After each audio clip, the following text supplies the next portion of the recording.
la verdad que en una situación difícil para el país, porque todos sabemos que la macroeconomía está generando mucha incertidumbre, angustia, bueno, no hace falta que yo describa, porque a cada rato la gente percibe alta inflación, el tema del dólar, bueno, una serie de elementos que realmente nos generan certeza hacia el futuro a la hora de tener que definir, ya sea un trabajador, un profesional, un industrial, un comerciante, un productor agropecuario.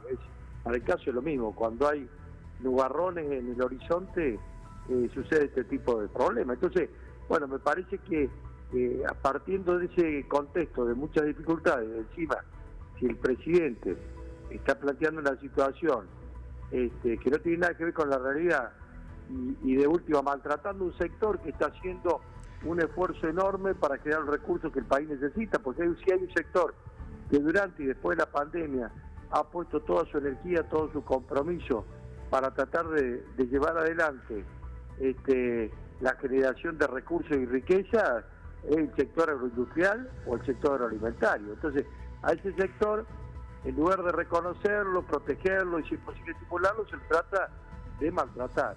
Y yo creo que cuando el presidente habla a partir del desconocimiento o, si no, peor todavía, habla con un discurso referido a algún sector de nuestro país que tiene que ver absolutamente con un electorado que supuestamente es cautivo, le habla a ciertos sectores de la sociedad que no tienen nada que ver con el resto del país. Por eso que es peligroso este tema, porque en definitiva genera, en lugar de generar mayor compromiso, mayor voluntad de seguir apostando hacia el futuro, lo que genera es la pérdida de confianza, y cuando se pierde la confianza, bueno, es mucho más dificultoso. Por eso que creo que este gobierno que realmente es muy contradictorio en los mensajes, porque fíjate vos, Martín, que hace poquitos días yo leí una nota en un diario del interior nuestro de Córdoba, donde precisamente el secretario de Agricultura, Matías Lestani, hablaba totalmente distinto de lo que el presidente habla. Ayer, bueno, yo compartí con el ministro de Agricultura y Ganadería, Julián Domínguez, en la rural de Palermo anoche, con la entrega de los premios CITA, bueno, y la verdad es un mensaje muy confuso, efectivamente, confuso, claro. La manera, y en un momento donde lo que se necesita son certidumbres, ¿no, ministro? Totalmente, y aparte, aquel que le está poniendo el hombro, aquel que te genera los recursos, aquel que, como bien dijiste vos, está poniendo todo, porque a veces los que viven en la ciudad no entienden cómo es la lógica esta. Cuando vos te sacas, sobre todo en Buenos Aires o en Capital, a ver, un productor agropecuario, gana o pierda, le sacan si siembra soja el 33%, y si siempre maíz y trigo también le sacan casi la mitad de eso. Entonces, gane o pierda, y eso no existe en ningún lugar del mundo. Inclusive, tengo más, haciendo un ejercicio para que se entienda, un productor sojero que siembra soja en Argentina recibe el 23% de lo que produce.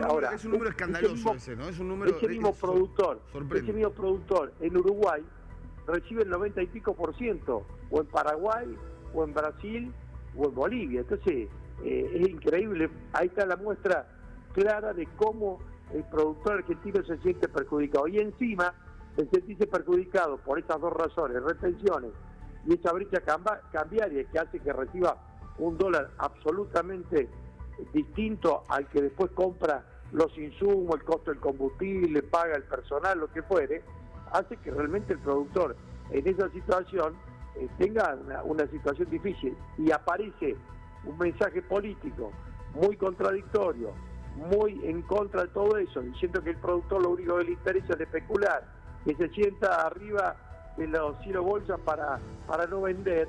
La verdad que no ayuda para nada. Por eso que yo digo, nosotros, ¿por qué? Un poco yendo a tu pregunta, Martín, sí. Desde el gobernador hasta todos los ministros y bueno, los cordobeses en general, vamos a defender esto porque es defender el campo y es defender la razón de ser de nuestra provincia. Nosotros somos casi, te diría, excluyentemente productores de granos que se transforman, que generan trabajo, que dan trabajo a 40.000 personas cordobeses y algunos santafesinos con el tema de la maquinaria agrícola, bueno, que transforman el y todo trigo. esto, ministro, disculpe que lo interrumpa.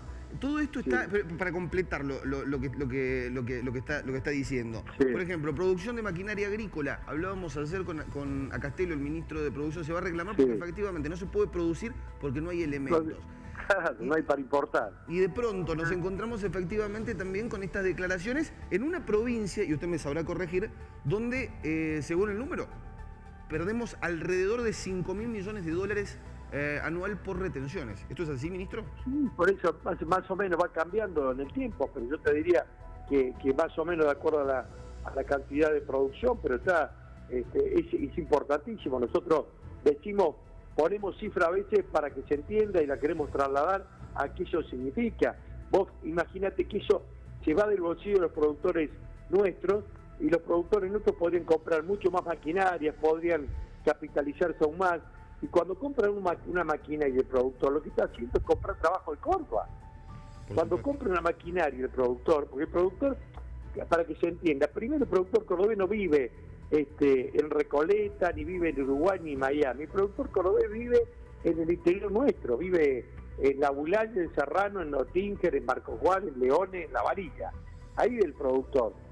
No se compra ni saca plata afuera. Eso es la realidad. Lo que hace cuando le va bien es invertir casi todo en el lugar donde vive. Por eso los pueblos del interior crecen edificios. Cuando el campo le va bien, a los pueblos también le va bien. Creo que eso es lo que hay que proteger y eso es lo que hay que resguardar. Y no es un problema de los productores, porque el productor tiene un profundo mirada capitalista que vuelvo a repetir, invierte lo que gana.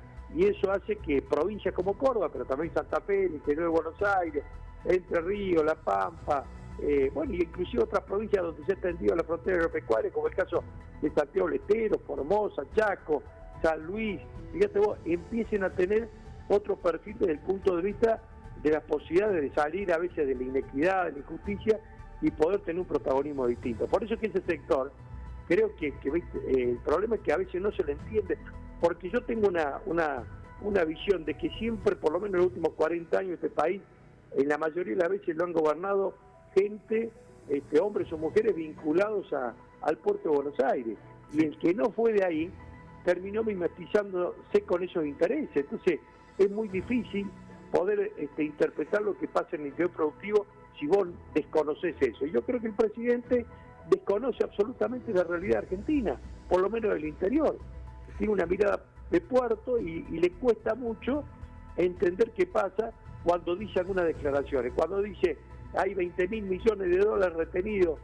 No, el productor en este tiempo ha vendido todo el trigo, ha vendido todo el maíz, ha vendido menos soja que en otras ocasiones.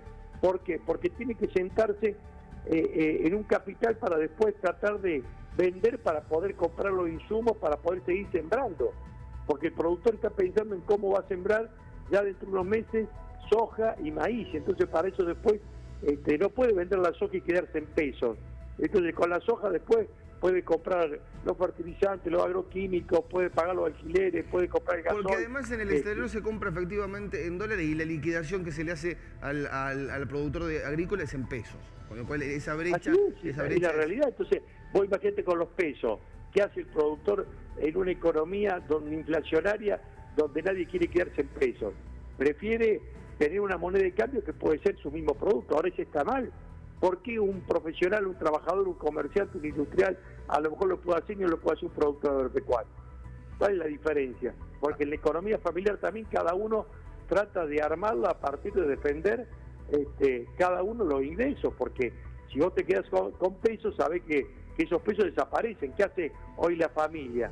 Y bueno, compra bienes durables. Sí, compra, si se puede se estoquea, se estoquea en aceite y demás. Siempre es clarísimo charlar con usted, ministro. Gracias por ser explicativo. Sí, es importante que entendamos el contexto y el momento que está atravesando una de las principales... Bueno, porque hay que explicárselo a la gente que a veces desconoce estas cosas, que tiene una visión, a veces que cree que el hombre y la mujer del campo solamente lo que hacen es ganar plata. Por ahí ganan y por ahí pierden. Y si pueden seguir trabajando porque ganan plata, pero muchas veces pierden. Porque cuando vos tomás la decisión de sembrar y no te viene la lluvia, o te viene un fenómeno climático, te quedas sin nadie, ahí perdiste. Entonces, hay una continuidad y sobre todo en el sujeto productivo, es un sujeto distinto, generalmente jóvenes que han renovado absolutamente todo, porque hay una visión mucho más de progreso, de innovación, de conocimiento científico, que ha posibilitado que día tras día la producción vaya mejorando en eficiencia, en cantidad y calidad.